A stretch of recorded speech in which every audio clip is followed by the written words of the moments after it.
생각할 게 많아서 도무지 잠을 이루지 못하는 잠 못 드는 평신도 오늘 3회차 시작하겠습니다. 저는 해별입니다. 저는 공대생입니다. 네, 반갑습니다. 오늘 3회차가 혹시 어떤 내용인지 한번 소개해 주실 수 있으실까요? 네, 저희가 1회차에는 크리스찬으로서의 정체성에 대한 이야기를 나눴었고, 그리고 2회차에서는 그렇다면 그 크리스찬으로서 주일을 어떻게 살아가느냐, 어떻게 바라보느냐에 대한 이야기를 나눴던 것이 2회차였습니다. 그래서 오늘은 평일의 삶, 그리스도인으로서의 평일의 삶에 대한 이야기를 나누면 어떨까 생각하고 왔습니다. 사실 이 평일의 그리스도의 삶은 삶으로 이제 드러낼 때 어떻게 해야 될지 사실 잘 모르는 영역이기도 해요. 그쵸. 예, 그리고 어떻게 생각하면 단순하게 약간 개인적인 실천에서 끝날 수 있는 그쵸. 그런 요소가 있는데, 사실은 그 성경은 그 개인적인 것도 있지만 사실 공공성에 대해서도 상당한 많은 이야기를 하고 있거든요. 그래서 그런 부분을 또 같이 한번 얘기해 보면 좋을 것 같아요. 네, 바라보는 우리가 어떻게, 적어도 우리 둘은 이 사회를 어떻게 바라보고 있는지에 네. 대해서 그러니까 그런 이야기들도 같이 포함될 것 같네요. 네네, 좋습니다. 이 범위가 벌써부터 걱정이 되는데 한번 그래도 최선을 다해 보겠습니다. 네. 일단 첫 번째 질문을 가지고 얘기해 보면 좋겠습니다. 직장에서 학교에서 신앙인의 모습을 유지하는 게 왜 이렇게 어려운지, 이런 실수들이 있다면 솔직하게 먼저 고백을 해보고 시작을 해보면 좋을 것 같습니다. 네, 시작부터 어떠신가요? 회개를 하고 예. 시작을 해야 하나요? 아이고. 네. 저는 화를 많이 내고 막 무엇이 옳은지 이렇게 해야 되는 거 아니냐, 이런 것들을 말을 되게 많이 하는 주말에 저는 그렇습니다. 근데 정작 이제 평일에 제가 되어서는 사실 큰 차이가 없는 거예요. 평일에 내 삶을 돌이켜봤을 때는 내가 분노하는 그 대상과 내 삶이 별반 차이가 없음을 느끼는 경우가 너무 많죠. 네, 그럴 때 저는 허탈감 내지는 나의 무능함 같은 것들을 느낄 때가 너무나 많습니다. 근데 겸손하신 것 같아요. 아니에요. 사실 이게 저는 겸손한 분들의 특징이잖아요. 상대방도 그렇지만 사실 나도 그렇다. 네. 건강하다고 봐주셔서 감사합니다만, 근데 진짜 어렵죠. 분별된 삶을 사는 게 정말 너무 어렵습니다. 그래서 사실 제가 이제 지난 에피소드에 말했던 것처럼 그 예배가 뭐냐? 말씀, 기도, 찬양을 더한 게 예배다 라고 하면서도 정작 밥 먹기 전에 기도하는 것 외에는 기도가 없는 이제 그런 제 모습을 볼 때가 너무 많거든요. 저도 그런데. 그래서 저는 되게 아이러니하게 식기도 할 때가 가장 찔려요. 식기도 할 때가 가장 죄책감이 느껴지는 약간 그런 시간입니다. 어렵네요. 네, 이렇게 어렵습니다. 해별님은 어떻게 평일을 보내고 계시나요? 저는 사실 이제 직장에서 저는 교사로서 살고 있기 때문에 저의 이상은 그겁니다. 그러니까 아이들의 삶을 이제 암과 연결하는 교사가 되고 싶다. 되게 거창한데 사실 이걸 좀 편하게 얘기해 보면 그냥 아이들이 편안하게 자기 삶을 드러내고 그러니까 있는 그대로의 자신을 드러낼 수 있고, 삶이 지식과 연결될 때 이게 이런 거구나 하면서 그런 배움의 희열, 보통 이제 아하라고 하는 거 있잖아요. 오 그러네? 약간 이런 느낌 있잖아요. 그런 희열을 경험하게 하고 싶은 교사입니다. 교실이 이제 성경적으로 말하자면 좀 푸른 초장과 같은 곳이면 좋겠다는 생각을 갖고 있어요. 이 푸른 초장이 이제 구약에 나오는 푸른 초장도 있지만 저는 신약에서도 나오는 그 오병이어의 기적 전에 그 사람들이 이제 모여 있는 그 공간, 들판, 그걸 생각을 하거든요. 그런 교실이 되면 좋겠다. 그런 학교가 되면 좋겠다. 약간 그런 소망을 가지고 있고, 그래서 재밌는 교사는 제가 절대 아니지만 의미 있는 교사가 되고 싶다는 소망이 있습니다. 그러나 여기까지가 난청사지. 내가 그린 나의 모습. 그러나 하지만 아이들이 처한 현실, 미래를 위해서 현실을 희생해야 되는 공부. 이 미래를 위한 적응이 이제 공부기 때문에 지식을 계속 꾸역꾸역 넣어야 되는 그런 괴로운 과정을 공부라고 생각하는 거죠. 그래서 학교랑 공부에 대한 선입견을 이미 갖고 들어오는 애들이기 때문에 이걸 깨는 게 전 참 어렵더라고요. 그리고 한편으로는 좀 아이들 한 명 한 명을 위해서 기도하는 사람이 되고 싶었거든요. 작심 4일 막 그러다가 끝난 경우가 너무 많고, 그래서 출석 번호 3번까지만 너무 부끄럽습니다. 진짜 솔직히 말해서 기도를 잘 못했던 것 같아서 그런 부끄러움이 있습니다. 이걸 쓰면서 진짜 제가 미리 생각해보면서 정말 스스로가 너무 부끄러웠습니다. 지금은 사실 그런 것도 잊어버리고 있었구나. 그 하루하루 그냥 주어진 거에만 그냥 따라가면서 살고 있지 않았나, 남들처럼 살지 않았나, 약간 그런 생각을 하니까 많이 부끄럽더라고요. 방금 말씀해 주신 거에서 너무 마음이 아픈 게 남들처럼 예. 사는 것 아니었나 라고 말씀하신 부분이 크리스찬으로서의 평일이 어떻게 보면 되게 남들과 달라야 된다는 강박? 강박까지는 아니지만 남들과 달라야 되지 않나 라고 사실 우리가 주말에 설교를 통해서 주일에 그렇게 듣고 평일을 맞이를 하는데 네. 우리가 그렇게 맞이한 평일에서 결국은 남들과 차이가 없이 지내는 이런 모습들이 이걸 하고 있는 저희한테도 있다는 게 너무 가슴이 아픕니다. 하지만 이런 시간은 오히려 이런 자리를 통해서 남들과 같았던 그런 것들을 우리가 어떻게 그러면 극복 내지는 다시 전환을 시킬 수 있을까? 네, 그런 시간으로 뭐 듣고 계시는 다른 분들까지 닿지 않더라도 우리 둘만을 위해서라도 네. 그런 시간이 되면 너무 좋겠습니다. 네, 그런 측면에서 이제 그렇다면 그리스도인은 평일을 어떻게 보내야 한다고 생각을 하시나요? 저는 사실 교회를 처음부터 다니지 않았던 게 역사를 가지고 있기 때문에 주일이 그렇게 평일보다 막 엄청 중요하다라는 생각을 가지고 있지 않았던 것 같아요. 근데 사실은 지금도 그래요. 그래서 저는 평일이나 주일이나 큰 차이가 없다고 생각을 해요. 사실 그냥 날짜고 평일의 삶도 매우 중요하다고 생각을 해요. 사실 이걸 아까 암과 삶의 연결이라고 제가 거창하게 얘기했는데 이걸 여기에 적용해 보면 교회에서 우리가 알을 얻었죠. 하나님을 알고 예수님을 알을 얻었다면 그것을 평일에서의 삶으로 풀어내고 살아내야 해요. 저희는 그래서 그렇기 때문에 이 세상을 해석을 적극적으로 하고 어떻게 우리가 살아야 될 것인가 그런 질문을 항상 가져야 된다고 저는 봐요. 그래서 그리스도인의 진정한 면모는 오히려 평일에 드러나야 된다고 생각을 합니다. 근데 사실 각자 이거를 고민하고 생각하기에는 우리가 너무 연약하죠. 그래서 사실 주일이 중요한 이유는 평일을 어떻게 살아내야 되는가에 대해서 치열한 대화와 고민을 할 수 있는 정말 얼마 되지 않는 시간이기 때문에 중요하다고 생각을 합니다. 사실은 그래서 성경에서 말하는 그 두 세상이 있잖아요. 성경에서 말하는 두 세상. 예를 들어서 지금 현대 사회의 논리, 보통 등가 교환이라고 하는 나의 노력으로 이제 보상을 받고 영향력을 얻고 쉽게 말해서 내가 열심히 뭔가 투쟁하고 노력해서 진정한 내가 돼야 된다는 그런 논리, 그런 이 세상의 논리가 있고 이거를 뒤집는 성경적인 논리가 있죠. 하나님께 우리가 은혜를 받았고 그거를 감사함으로 우리가 삶의 의미를 추구하면서 살아내면서 하나님께 영광을 돌리는 그런 논리. 사실은 세상에 이 두 가지 논리가 있어요. 그래서 사실은 그런 세상의 논리를 가지고 이걸 가지고 이제 어떻게 우리가 삶으로 풀어낼 것인가. 개인적인 것뿐만 아니라 공적인 영역에서도 그런 고민이 교회에도 필요하다라고 생각을 해요. 공대생님은 좀 어떻게 생각하세요? 저도 이제 굉장히 유사해요. 그러니까 지난 에피소드 이제 마지막에 나왔던 교회란 무엇인가에 대한 이야기를 할 때 제가 교회 크리스찬을 약간 촛불 교회를 그런 촛불들이 모이는 곳으로 제가 이야기를 했었거든요. 주일에 그 촛불들이 모여서 서로의 빛을 채워주고 그 새로운 빛을 들고 세상에 나아가는 것이 이제 평일의 모습이어야 된다고 저는 생각을 합니다.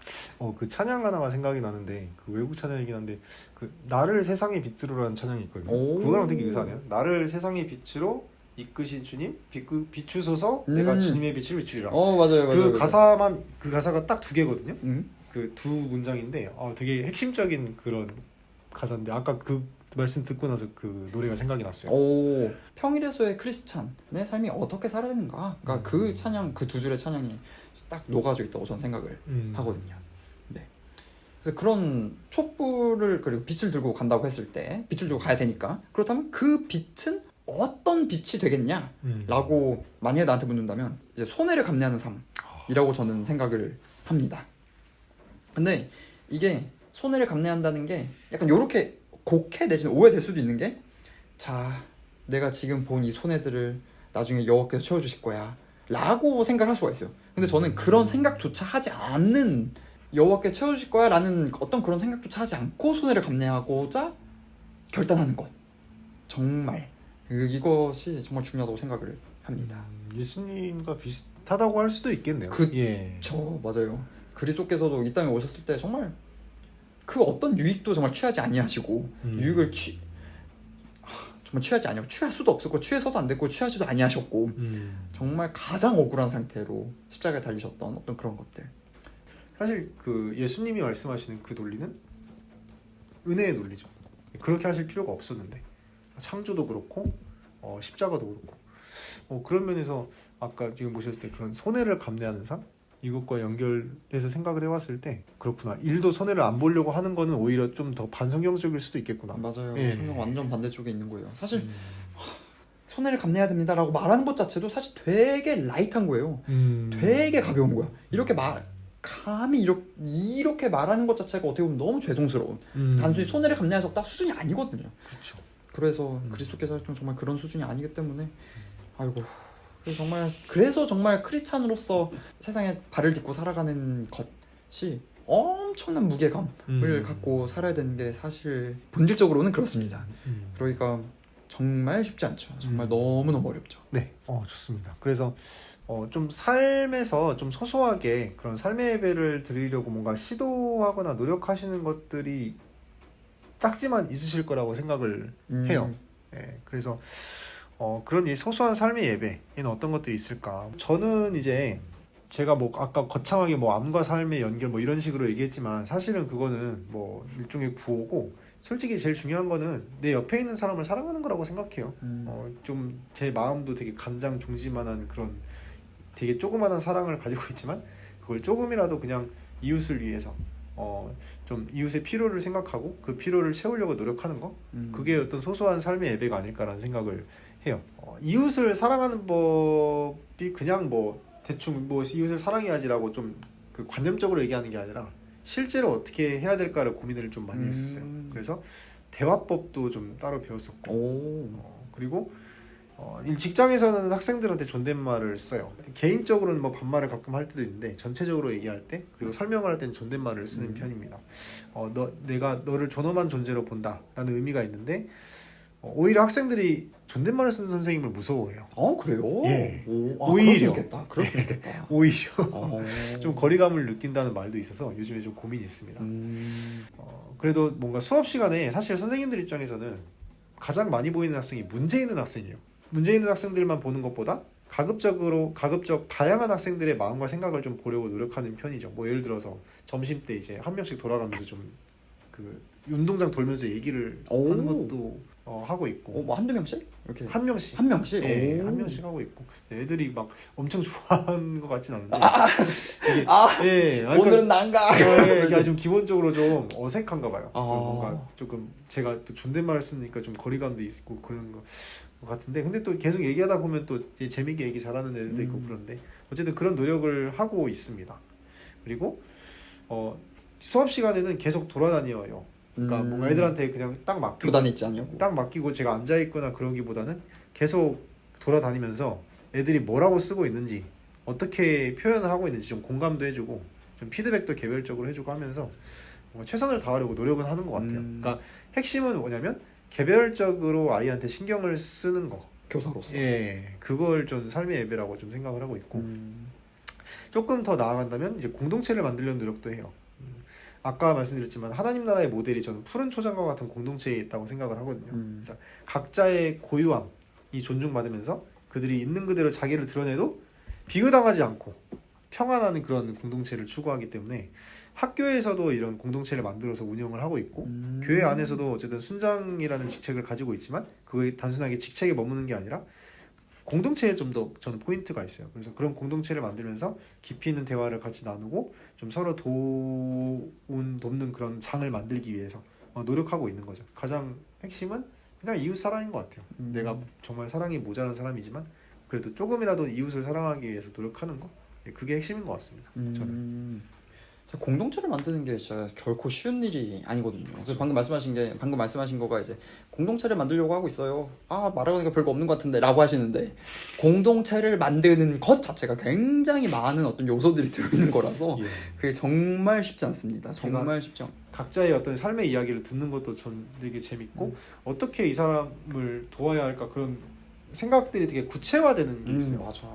그래서 공대생님은 어떤 게 좀 삶의 예배라고 좀 여기시고 실천하시는 게 있으신지? 예배라는 것 자체가 말씀, 기도, 찬양이 있는 것이 예배고 요거를 잘 버무리면 결국엔 뭐가 되냐면은 결국엔 손해를 감수하는 것이 이제 삶의 예배 한 모습일 수는 있겠다라고 생각을 합니다. 거창하게 표현하면 노블레스 오블리주라고 전 생각을 해요. 근데 여기서 말하는 노블레스 오블리주가 나보다 높은 위치에 있는 누군가 해야 되는 것이 아니에요. 예를 들면 지하철에서 자리를 양보하는 게 노블레스 오블리주일 수 있거든요. 그렇죠. 왜냐하면 노블레스 오블리주는 결국에는 상대방이 갖지 못한 무언가, 내가 가진 무언가, 내가 가진 거를 갖지 못한 사람에게 베푸는 것이 결국엔 노블레스 오블리주인데, 그런 측면에서 지하철에서 자리를 양보하는 거는 나는 건강을 갖고 있어. 하지만 상대방은 건강을 나보다 덜 갖고 있어. 그렇다면 내가 가진 건강을 상대방에게 제공하는 것, 베푼다는 표현은 너무 거창하고 제공하는 것, 요게 이제 넓은 의미의 노블레스 오블리주이기 때문에 요런 것들이 이제 삶의 예배의 한 모습 중 하나일 수 있겠다라고 생각을 저는 합니다. 저는 사실 아까 말씀하실 때 선해를 감내하는 삶이라고 해서 사실 되게 무겁게 생각했거든요. 되게 어렵겠다 생각했었는데 지하철 양보를 말씀하셔서 나도 할 수 있겠는데 그런 생각을 맞아요. 사실 되게 했습니다. 작은 것부터 되게 작은 것부터거든요. 그러니까 내가 가진 무언가를 제공한다가 노블레스 오블리주라면, 크리스찬이라면 그렇다면 우리가 가진 게 뭐냐? 라고 했을 때 이건 또 답이 있습니다. 우리가 가진 게 뭐냐?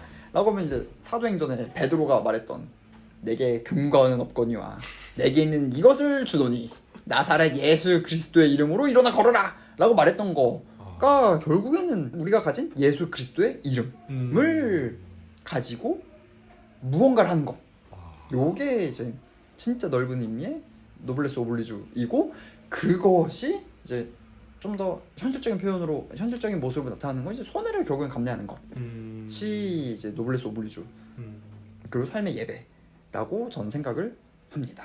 그러니까 노블레스 오블리주라는 게 보통 그 돈이 많거나 맞죠. 뭔가 사회적 영향력이 많은 사람이 뭔가를 뭐 조건 없이 뭐 기부하거나 뭐 그런 걸 가지고 노블레스 오블리주라고 하는데, 사실은 성경에서 말하는 그 하나님과 예수님의 은혜라는 것은 사실 엄청난 거잖아요. 뭐 창조도 그렇고 뭐 구원도 그렇고 사실은 하나님과 예수님 그 측량할 수 없는 엄청난 그런 풍요로운 을 우리가 값없이 받는 거기 때문에 어떤 돈이 많은 사람이나 뭐 어떤 사회적 영향력이 있는 사람도 이거에 발톱 때도 못 쫓아간다고 그가 생각해요. 가진 무언가라고 한들 여호와께서 가진 어떤 그런 풍성함? 풍성함, 여호와가 가진 그 풍성함은 그들이 아무리 가진 일론 머스크라고 한들 과연 따라잡겠냐? 차원이 다른데, 그 차원이 다른데. 아니 지금은 세계가 바뀌었구나. 저기 누구야? 엘리엇인가? 지금 오라클 CEO가 바뀌었습니다. 바뀌었어. 일론 머스크 2등이야 이제. 이거 바뀐다니까? 바뀌어요. 우리가 가진 그거는 바뀔 수밖에 없습니다. 아이고. 여호가 가진 그거에 비하면. 참 생각하기 쉽지 않죠. 우리가 눈에 딱 보이는 거에 갇혀 있는 경우가 많아가지고. 맞아요. 그걸 당장. 극복해서 봐야 되는데. 예. 그래도 어쨌든 우리가 생각보다 많은 그 풍요로움과 은혜를 우리가 경험하고 가지고 있다. 사실 그게 어떤 신앙의 시작이라고 생각을 해요. 그런 풍요함에 우리가 있고 그걸 가지고 우리가 뭔가를 할 수 있다라는 생각이 들어요. 풍요함에 대해서 이야기를 해주셔가지고 그렇다면 그런 풍요함을 받은 우리, 그러니까 그런데 여호와의 그 풍요로움과 여호와의 능력으로 만든 이 땅 위에서는 과연 어떻게 해야 될까를 고민하는 것이 이제 평일의 크리스찬의 삶의 시작점이라고 저는 생각을 합니다. 그런 측면에서 정말 우리가 예수 믿는다고 하늘 둥 떠다닐 거 아니니까 땅에 발을 딛고 사는 그런 크리스찬으로서, 그리스도인으로서 우리는 어떻게 살아야 되는지를 나눠보면 좋겠습니다. 아까 이제 뭐 소소한 예배 이런 개인적인 걸 얘기했는데, 여기서는 약간 그런 개인을 넘어서서 어떤 공적인 이야기도 같이 해보면 좋을 것 같아요. 저는 이제 예수님을 믿지 않다가 예수님을 만나고 나서 이제 변화를 받은 사람입니다. 사실 근데 제가 어떤 저희 집안이나 가정에서 처음 변화된 사람이기 때문에 갈등이 없을 수가 없었죠. 제가 그리고 철저한 유교 집안이기도 했고요. 그래서 그런 예수님을 믿고 나서 아버지와 크고 작은 갈등이 있어 왔습니다. 예수님 믿고 처음 차례 지낼 때가 생각이 납니다. 절하지 않는 게 정말 어려웠어요. 저는. 왜냐하면 다 절하는데 저만 절하지 않으니까. 그리고 예전에는 계속 절해왔던 애가 절을 안 하면은 갑자기 장남이 절을 하지 않아? 그치. 이게 어떻게 된 거야? 이렇게 이제 친척분들이 바라보실 거 아니에요. 그런 생각들이 좀 두려움으로 좀 계속 좀 있었던 것 같아요. 두려움이 있었던 것 같고, 설날이었어요. 세배할 때 할머니가 이제 너 이제 제사를 허용하는 그런 천주교를 믿었으면 좋겠다 뭐 이런 식으로 말씀하셨는데, 제가 그때 예수님을 많이 알아가는 복을 많이 받으셨으면 좋겠다 와 대단하다 진짜. 와. 하면서 아예 좀 더 크게 좀 얘기를 했던 것 같고 뭐 예, 친척분들이 그때 이제 막 경악을 금치 못했을 것 같은데. 경악까지는 아니고 이제 겉으로는 웃으셨는데 음. 속으로 어떻게 생각하실지는 잘 모르겠습니다. 어허. 근데 어쨌든 그 후에는 조금 이게 자연스러워졌어요. 제가 오히려? 절하지 않고 음. 뭔가 제가 술을 따르지 않고 하는 그런 행동들이 좀 자연스러워졌습니다. 그리고 차례상 차릴 때 저희는 아직 사실 좀 가부장적인 게 많이 있어서 주방은 남자들이 가지 않는 영역이었었거든요. 근데 제가 일부러 주방에 가서 음식도 나르고 식기도 제가 미리 세팅하면서 도우려는 노력도 나름 했었습니다. 결론적으로 처음에는 어려웠는데 지금은 그냥저냥 괜찮습니다. 네, 그런 경험이 생각이 나고요. 예수님을 모르는 사람과 대화를 할 때를 제가 생각해 보면 저는 제가 공동체를 만들면서 그 안에서 자연스럽게 얘기를 하는 것 같아요. 제 인생 이야기를 하면서 예수님 이야기를 같이 해요. 제가 예수님을 영접하고 나서 제 삶이 완전히 바뀌었고 그거를 가지고 어떻게 그 교사로 살아낼 것인가 고민하고 있다. 사실 그런 얘기는 신교적인 모임에서 그런 얘기하기 오히려 어렵고 공동체 안에서는 그런 얘기를 할 수가 있거든요. 가끔 좋은교사운동이라고 제 교사 단체가 있어요. 기독교사 단체. 거기에서 하는 캠페인 등을 다른 선생님한테 홍보하면서 좀 예수님 믿는 사람이다 내가 그런 티를 내기도 합니다. 저는 그리스도인은 세상을 볼 때 이미 그러나 아직이라는 개념이 매우 중요하다고 봐요.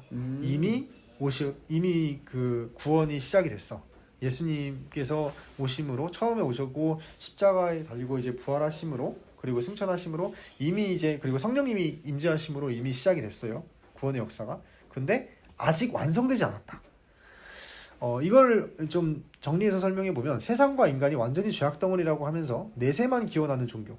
그냥 이 세상은 이미 망했기 때문에 그냥 죽어서 우리가 천국 가면 끝나는 종교가 아니라 창조의 풍성함 그렇게 하실 필요가 없었음에도 불구하고 이런 초풍요로운 세상을 만드셨고 인간을 이제 만드시면서 하나님의 형상으로 만드시고 하나님의 풍성함과 인간의 어떤 그 하나님의 모습이 담은 그런 위대함 그런 것들과 죄악이 비록 들어왔지만 하지만 창조와 죄악이 그런 양자 대결이 아니라 죄악은 정말 미미한 거거든요. 저는 이거를 비유를 할 때 금이 간 보석이라고 저는 비유를 하거든요. 인간을 비유할 때.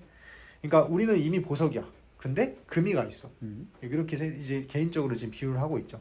예수님이 오신 이후의 세상은 이미 하나님 나라가 시작이 되었으나 완성이 되지 않은 좀 선과 악이 저는 혼재된 곳이라고 봐요. 인간은 죄인인과 동시에 하나님의 형상이자 자유인이죠.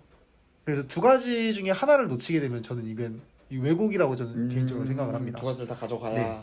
그래서 완성될 이미 그러니까 언젠가 도래할 그 하나님 나라를 소망하면서 이미 이 땅에 이루어지는 하나님 나라에 힘써 동참을 해야 되는 거죠. 그러니까 적극적으로 살아야 돼요, 사실. 저는 제 생각은 그래요. 자유인으로서 성경을 누구보다 적극적으로 해석을 하고 공동체 안에서 대화하면서 이제 벽을 허물려고 노력하고 편견 없이 사람들한테 다가가고 그들의 어떤 구원을 향한 갈망을 이해하면서 돕는 데 이르러야 된다. 이런 의미에서 사실 지금 현실의 영역을 좀 보면은 사실 그 비기독교인들과 대화하는 게 전 요즘 좀 많이 어려워지고 있다는 그런 느낌적인 느낌을 받아요. 코로나19를 지나고 작년에 어떤 계엄 사태 이후로 이 세상과 담을 쌓고 자기들이 핍박 속에 사는 진정한 소수라고 여기면서 다른 사람들한테 나를 세우고 또 세속 권력과의 연결을 통해서 세력을 넓히고 그런 세속적인 힘과 영향력을 추구하는 모습이 이 언론에 많이 타다 보니까 이게 기독교 전체의 모습으로 또 여겨지는 모습이 있거든요. 교회 사람들은 사실 일부가 그래 뭐 1%만 그래 이렇게 생각을 하는데 사실 대다수가 이미 그러나 아직 이런 개념을 사실 잊어버리고 있다면 모든 얘기에 전 책임이 있다고 봐요. 그래서 개인적으로 교회가 진정으로 좀 회복되기였으면 좋겠다는 생각을 가지고 있습니다. 저는 조금 더 그런 공적인 이야기를 많이 했으면 좋겠어요. 교회가 개인적인 구원과 어떤 죽어서 우리가 천국까지 머무는 것이 아니라 주기도문에도 있잖아요. 하늘에서 하나님 나라가 이루어졌듯이 땅에서도 이루어질 것이다. 그 땅에 이미 침투하고 있고 땅을 이미 물들이고 있는 그 하나님 나라가 완성된 그날을 바라고 있고 우리가 그 예수님의 그 뜻과 의를 믿는다면 가만히 살면 안 되는 거죠. 이 세상에 대해서도 얘기를 해야 되고 그렇다면 우리가 이 세상의 어떤 대안적인 이미지를 어떻게 만들어 갈 것이냐 그런 논의들도 저는 필요하다고 봅니다. 그래서 저는 땅에 발을 딛고 하늘을 사는 그리스도인이라고 좀 이걸 정리할 수 있을 것 같아요. 방금 말씀해 주신 것 중에서 대안을 제시하는 것이 너무 필요하거든요. 근데 여기서 중요한 건 대안을 제시하는 겁니다. 기존의 것을 다시 제시하는 게 아니야. 맞아요. 우리가 좋았던 이때로 돌아가야 돼가 아닌 아니에요. 그게 아닌 정말 새로운 대안을 제시할 수 있는 것이 너무 중요하다고 저도 생각을 합니다.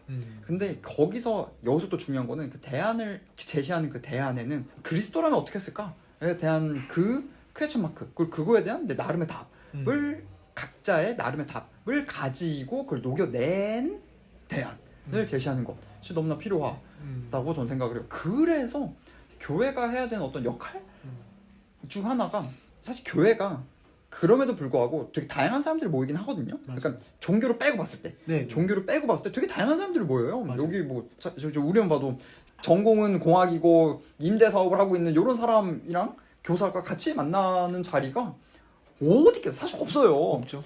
그런 측면을 봤을 때 교회라는 곳이 굉장히 다양성이 살아있는 곳이긴 하거든요. 맞아요. 우리가 바라보는, 각자가 바라보는 하나님의 모습들을 적극적으로 나누는 것 너무 필요하다고 저는 생각을 합니다. 그리고 그거가 나누는 것만으로 너무 중요하지만 나누는 것을 그치지 아니하고 방금 해별님께서 말씀하신 것처럼 건강한 대안을 제시하기 위한 공론장으로서 이 교회가 되게 큰 역할을 할 수 있는 가능성을 내포 있다고 저는 생각을 하거든요. 대안들을 조금 생각을 해본다면 좀 어떤 것들을 좀 생각해 보신 게 있으신가요? 진짜 구체적인 대안은 아직 저도 찾고 있는 중입니다. 대안을 말하려면은 문제점을 먼저 봐야 돼. 요런 문제가 있다를 우리가 진단하는 게 우선 첫 선행이 된 다음에 그럼 그 문제를 우리가 어떤 방법으로 해결해야 된다. 해결 방안이 제시된 다음에 그 문제와 해결 방안을 버무려서 대안 그렇죠. 뿅 하고 나와야 된다고 네. 저는 생각을 하거든요. 그런 측면에서 아직 제가 그 세 번째 단계인 대안까지 아직 못 갔고 다만 진단의 과정까지는 있어요. 네. 제가 지금 진단하고 있는 요 사회, 이건 당연히 사람마다 다릅니다. 네. 다만 제가 진단한 거는 단 1의 손에도 보려하지 않는 요런 모습, 요런 사회라고 저는 생각을 하거든요. 그리고 단 1의 손에도 보려하지 않는 것은 요거의 연장인데 자본주의가 과잉이야. 아까 말했던 등가 교환이 네. 사실 교환이 이루어지는 게 결국엔 시장이 확장되어 가는 과정이 결국엔 자본주의가 확장되어 가는 과정인데 이게 자본주의가 과잉이 되는 그 여정 가운데에 단 1의 손에도 보려하지 않는 모습이 있다고 저는 진단을 합니다. 저는 사실 하나님을 벗어난 인간은 사실 이런 등가 교환이거든요. 등가 그렇죠. 내가 준 만큼 당신이 줘야 되고 약간 그런 거죠. 이게 사실 하나님을 벗어난 인간은 각자가 이제 자기만의 기준을 가지고 자기만의 방식대로 이제 뭐 어떤 도덕이나 어떤 세상에 있는 모든 것들을 해석하고 그 다음에 이 세상 자체가 하나님이 되게 초풍요로움으로 주신 세상이고 뭐 그거에 대한 은혜에 대한 감사가 없는 상태라면 이 세상은 사실 투쟁의 장이 될 수밖에 없다. 이용의 장이 되고. 이용의 장과 투쟁의 장이 될 수밖에 없어요. 그러니까 자기 어떤 기본적인로는 생존을 위해서 좀 더 나가면 뭐 어떤 영향력을 키우기 위해서 노력을 할 수밖에 없고 아까 등가 교환이라고 했잖아요. 내가 주는 만큼 내가 뭐 받거나 뭐 내가 그만큼 받아야 된다. 약간 그런 게 있으니까 자기의 힘을 키우는 데 집중할 수밖에 없는 거예요. 그 힘과 영향력이라고 하면 현대 사회에서는 아무래도 돈이 되겠죠. 예전에는 뭐 여러 가지가 있었는데 지금은 정말 돈인 것 같아요. 요즘 점점 더 그런 걸 느끼는데 하나님이 벗어난 인간이 만들어갈 수밖에 없는 사회는 이런 아까 말씀하셨던 일의 손에도 안 보려 하고 과잉 자본주의로 갈 수밖에 없다. 뭐 그런 식으로 저는 이제 해석이 돼요.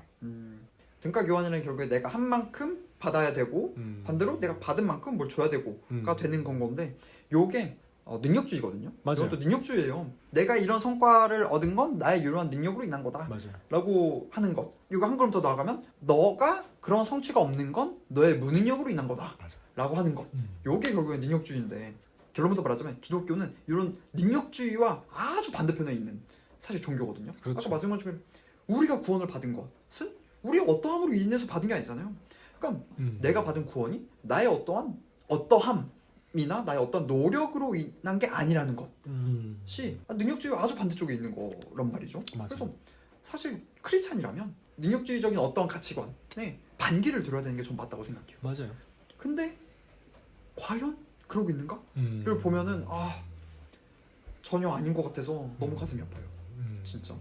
하나님을 위에 둔다고 하지만 사실은 그 하나님을 가장 이제 자기 자신을 이제 가장 위에다 두는 거죠. 그러니까 나의 힘과 어떤 나의 능력을 키우기 위해서 하나님을 이용하는 거가 되는 거죠. 사실은.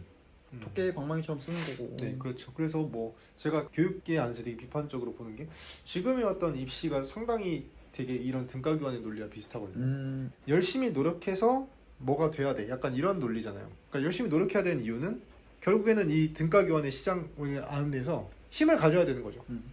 내가 좀 더 우위에 서야 되고 힘을 가져야 되니까 그러니까 지식이 되게 도구처럼 되는 거죠. 뭔가 나의 어떤 능력과 어떤 그런 영향력을 키우기 위한 그런 수단이 되는 거죠. 네, 그러다 보니까 아까 말씀하셨던 그런 능력주의도 거기서 나오는 거죠. 내가 노력한 만큼 뭐 내가 받는 건데 그게 뭐가 문제야. 아 맞아. 네. 사실 그게 전혀 아닌데. 네, 그러니까 일도 손해를 안 보려고 하는 거고. 근데 사실 하나님을 알고 예수님을 안다면 사실 우리가 가지고 있는 모든 것들은 위임받은 거잖아요. 네, 위임받은 거. 그렇다면은 그 위임받은 것을 내가 나의 힘과 영향력을 키우기 위해서 쓰는 게 아니라 어떻게 섬길고 도울 것인가에 쓸 수밖에 없는 거죠. 예, 하나님이 주신 거니까 나한테 이제 은혜로 주신 거고 되게 그런 섬김으로 주신 거니까 나도 섬겨야 되는 거죠.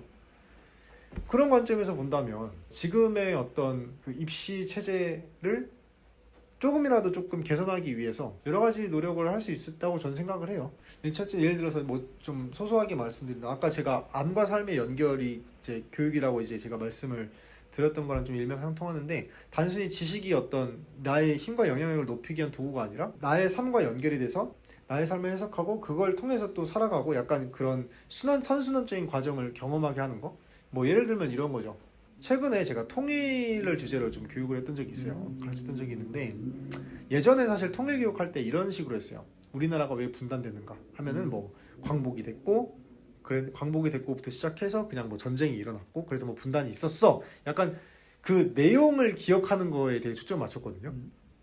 그래서 뭐 전쟁이 언제 났지? 광복이 언제 됐지? 괄호 뚫기 있잖아요. 그런 걸로 애들이 정리를 정리를 확실하게 하고 그걸 아는 게 되게 중요하다고 생각했거든요. 그런데 요즘에는 어떻게 하고 있냐면 이상가족 이야기를 좀 보여줘요. 예, 이 한 할머니의 이야기를 그 요즘에 영상들이 좀 몇 가지 있더라고요. 그 이야기 그때 어떤 일이 있었고 어떤 영향을 받아가지고 지금 살고 있는지 그런 이야기 한 사람의 이야기를 같이 보면서 이 할머니가 어떤 마음이고 어떤 상태이고 이 할머니가 왜 이런 고통과 괴로움을 겪으셨을까 하면서 이제 그 소개를 해요. 왜 우리나라가 분단이 됐고 이래 왔는지. 남북 분단이라는 게 옛날에 그냥 있었던 일이야. 이렇게 넘는 것이 아니라 그러니까 그 할머니의 고통과 아픔에 되게 공감을 하면서 통일에 대해서 생각을 하는 거죠. 그러니까 저는 이게 조금이나마 좀 삶과 연결이 된 알미라고 생각하거든요. 세상을 알고 사람을 이해하기 위한 그리고 그 사람을 더 사랑하기 위한 그런 지식이 되는 거죠. 저는 그게 삶과 삶의 연결의 일면이라고 생각을 해요. 그래서 그런 노력들을 하는 게 일종의 그런 대안이 될 수 있다고 봐요. 저의 역할은 말걸기라고 생각해요. 그러니까 말걸기가 어떤 뜻이냐면 그런 거죠. 그러니까 사람들이 보통 생각하지 않는 그런 영역에 대해서 제가 질문을 던지고 말을 걸면서 이제 대화의 장에 들어오게 되면은 그 상대방을 단순하게 어떤 도구나 이런 걸로 보지 않고 한 명의 인격으로도 볼 수 있게 되고 자기의 삶에 대해서 이렇게 조금 스스럼없이 조금씩 드러내고 하다 보면은 그런 과정 자체가 좀 대안이지 않을까 생각해요. 과정. 예.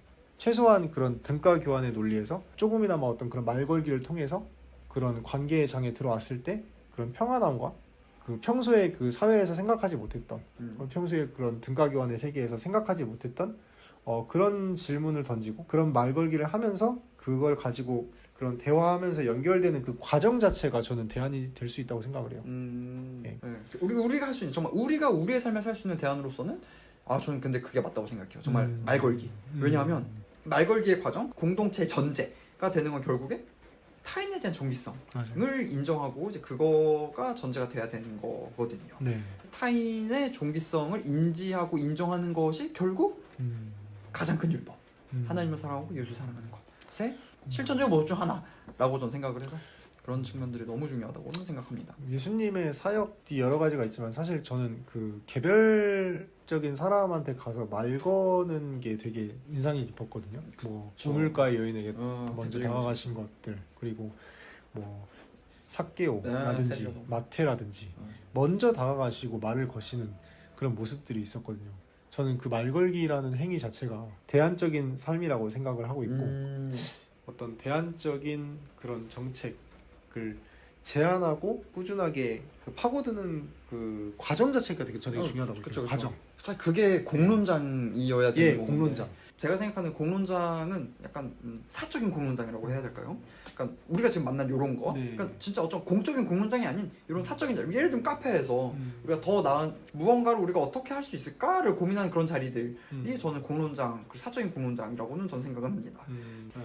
근데 그런 것들에 대해서 결국 우리가 어디까지 동의하고 어디서부터 우리가 의견이 갈리느냐 이제 이런 것들을 찝고 거기서부터 그렇다면 우리가 의견이 갈리는 그 부분에서 누구의 의견이 왜 맞냐 이런 것들을 이제 또 파고든다 이제 논의를 하는 것들이 이제 필요하다고 저는 생각합니다. 아 근데 이거는 진짜 근데 사실 그러니까 그리스도인인 거를 정체성과 가치관을 드러내지 않으면 정말 어려운 것 같아요. 저는 솔직히.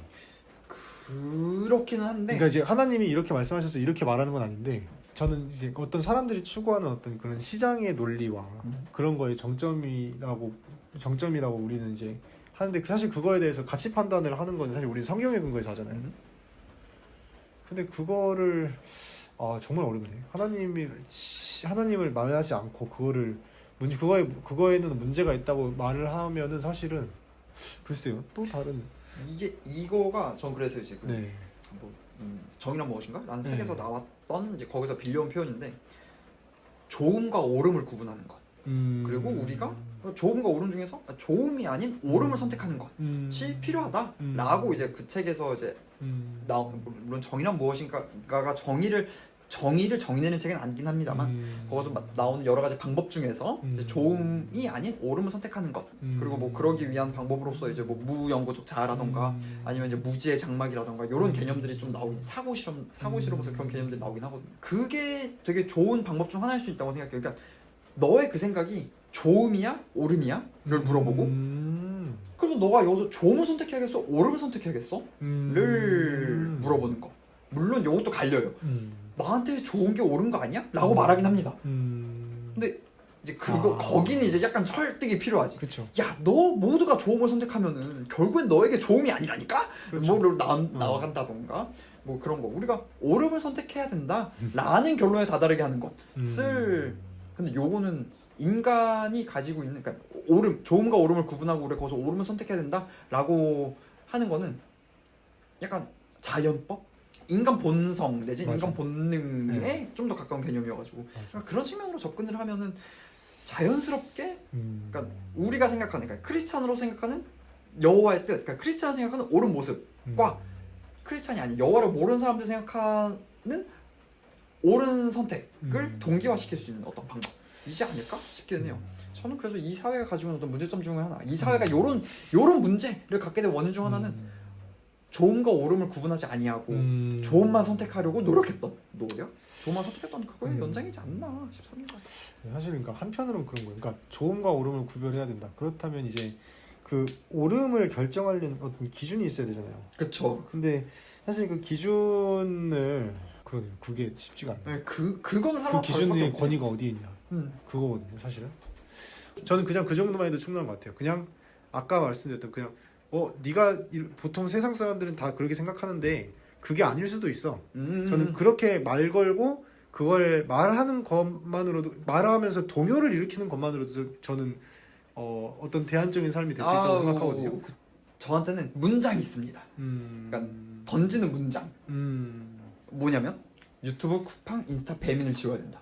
요게 유튜브 쿠팡 인스타 배민을 지워야 돼 라고 말하는 거. 그러니까 요 말을 들으면 사실 사람들이 다 약간 전구가 켜지는 그런 건 거 같기는 해요. 유튜브 쿠팡 인스타 배민을 지워야 돼 라고 말하는 그거를 듣는 게 그렇죠. 그리고 나는 그렇게 살고 있어. 나는 그래서 유튜브 쿠팡 인스타 배민을 안 해 라고 했을 때 듣는 그 사람들 어떤 반응 이런 것들이 안 믿는 사람들한테 되게 놀라움으로 그리스도인이 존재해야 맞아요. 된다고 놀라움으로 존재해야 돼. 어떻게 그거 맞아? 어떻게 저렇게 살아? 맞아. 그런 의문을 가지게 하는 그러니까 우리가 세상에 질문을 던지는 자가 되는 거죠. 우리를 통해서 질문을 갖게 만드는. 예. 전 그게 이제 아까 말했던 그 그리스도인의 삶의 핵심인 거예요. 우리가 세상에 질문이 되는 거. 왜 저렇게 살지? 그럼 유튜브 쿠팡 인스타 배민을 지우는 게 시작점일 수 있습니다. 그럼 진짜 딱 그렇게 그래. 네. 그러면 어떻게 살아? 가 진짜 나와요. 왜? 그럼 어떻게 살아가 진짜 나오거든요. 근데 그거에 대한 내 나름의 답변들도 던질 필요가 준비되어 있을 필요도 있죠. 근데 가능하다면 그 답변에 여호와라는 개념이 없으면 전 더 좋다고 생각해요. 그렇죠. 그러니까 그렇게 던지고 나서 이제 그거에 대해서 깊이 대화를 할 때 이제 드러날 수는 있겠죠. 네, 맞아요. 드러는 나겠지. 당연히 드러나야 되고. 예, 드러날 수 있고 당연히 드러나야 되고. 나는 이제 어떤 그 하나님을 믿는 사람으로서 어떤 하나님의 형상인 인간에 대한 어떤 기본적인 착취라든지 어떤 고통을 겪게 두면 안 된다고 생각한다. 뭐 이런 정도는 이 정도는 말할 수 있죠. 그쵸. 그러면 이제 얘가 하나님을 믿는데 뭐 그렇구나 이렇게 결론이 다 드러나네. 그렇게 이제 그 충격이거나 아니면은 조금 논란이 될 수 있겠죠. 그러면서 이제 하나님이 뭐지? 약간 그렇게 나갈 수도 있고. 나갈 수 있죠. 예. 예. 저는 이제 교육계에서 이제 어떻게, 그러니까 말씀하신 걸 어떻게 할까, 정책적인 것까지는 아니더라도 그런 생각을 해보는데, 저는 의미라는 말을 많이 쓰거든요. 의미? 내가 하나님이라는 말을 직접 못할지라도 이 세상에는 의미가 존재한다. 이거를 조금 드러내려고 노력을 하는 것 같아요. 어떤 의미랑 목적이 있고, 그것에서 좀 벗어났을 때 사람이 불안해질 수밖에 없고, 약간 그런 식으로 좀 저는 말을 하는 것 같아요. 근데 그런 식으로 얘기하다가 그 의미가 뭐라고 생각해? 그러면 난 이제 하나님을 믿으니까 나는 그 의미가 하나님 안에 있다고 생각해. 약간 이런 식으로 좀 얘기를 하는 편이고, 한 가지 더 있다면 모든 사람이 사실은 존엄하다. 예, 모든 사람이 존엄하다. 그러니까 하나님의 형상이고 우리 존엄하다고 이제 근거가 있잖아요. 그러니까 모든 사람이 존엄하고 그 존엄함이 깨어지는 것에 대해서 나는 분노한다. 그치. 상대방을 존재로서 대하는 것이 아니라 나를 오직 그 나만의 어떤 그것을 위한 도구로서 그치. 이용하는 행위는 잘못된 것이다. 그치. 네, 그거는 전 말할 수 있다고 봐요. 맞아요. 예. 그리고 그거는 이제 모든 사람들이 동의할 수 있는 네. 부분이고, 그거는 또 논리가 되게 간단해서 좋아요. 맞아요. 내가 누군가를 도구로 삼자 반대로 내가 누군가의 도구가 돼버릴 수도 있으니까. 그렇죠. 너 예. 그러고 싶지 않잖아. 그럼 쟤도 그러고 싶지 네. 않겠지가 되는, 어떻게 보면 이거 되게 그 황금룰이라고 하는 내가 대접받고 싶은 대로 남을 대접하라 그렇죠. 라는 것도 어떻게 보면 이제 그러긴 하죠. 네.